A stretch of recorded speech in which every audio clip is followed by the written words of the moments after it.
Good evening, fellow Toastmasters and honored guests. My name is Maria Guisar, and the reason I'm specifying this is because one of the things that I learned as a first grade teacher is that names are important. So it's not Marie Gieser, Maria Guizar, Maria Guitar, it's Maria Guisar. And as a first grade teacher, my very first year teaching first grade, I had my role, and you can imagine I'm going through my role, I'm standing in front of my class, I'm calling out Johnny here, Susie here, and I get to a name that I know is a Spanish name. So you think, it's a Spanish name, I speak Spanish, so I should pronounce the name in Spanish, right? Yeah, I thought so too.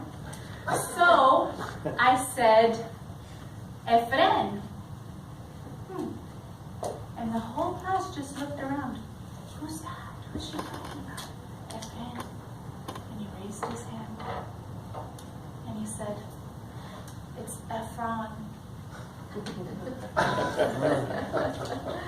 I thought, really? Efron? I'm pretty sure that's not how your parents pronounce your name, but there are battles that you choose not to fight your first day in first grade. For those of you who do not know, first grade is a critical year for learning. It's the year that our students take off reading. When I was first offered the first grade position, I said, me? Teach a group of 20 to 30 students how to read? I don't think so. And my soon-to-be boss said, Maria, you'll do a great job. You have a great team, and the district will train you on everything that you need to do. So I thought, well, you know, what doesn't kill you only makes you stronger. So I went for it. Now, the summer before I actually started teaching first grade, I was a little worried. I started, you know, as the year, it's July 31st, almost August. Oh my goodness, it's August 5th. School starts August 18th, and you start feeling a little anxious because school's about to start. And I remember thinking, oh my, I'm going to be responsible for this group of first graders. And I'm responsible for teaching them how to read. And I remember it was during this time I had heard a report, I think it was on NPR, about the correlation between high incarceration rates and low literacy skills. And I thought, great, I'm going to create a room full of future felons. So this job I had to take serious. I was like, oh, this is such a serious job. So here I am. First grade teacher, it's 3 months into the school year, and I'm doing great. I'm teaching kids how to read, and I'm pulling kids back, you know, to my back table, and guess what? It's Efren's turn to read, or should I say Efron.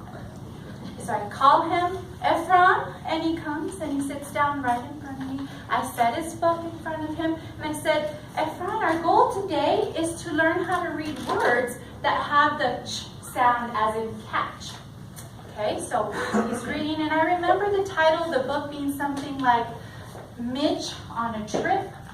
And so he's reading, the book's in front of him, he's sitting right in front of me, he's reading, Mitch fell in a, now the word on the page was ditch.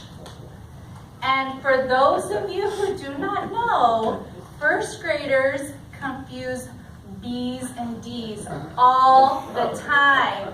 So the word that he read was not ditch, just saying. And he realized it the second after he said it. He looked up at me with these big eyes, and all I could do was muster up as much strength as I could to not burst out laughing. It was the kind of laughter that would have made me cry. But I kept my composure. I was professional as much as I could. So he looked up at me, and he had a little bit of a speech thing going on. So he said, "Whoa, that's what it says." And I said, "Yes, Efron, you did a great job with the ch sound.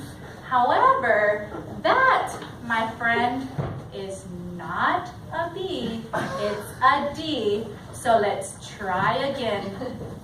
And so it was then that I decided that maybe teaching first grade wasn't so bad after all. Thank you.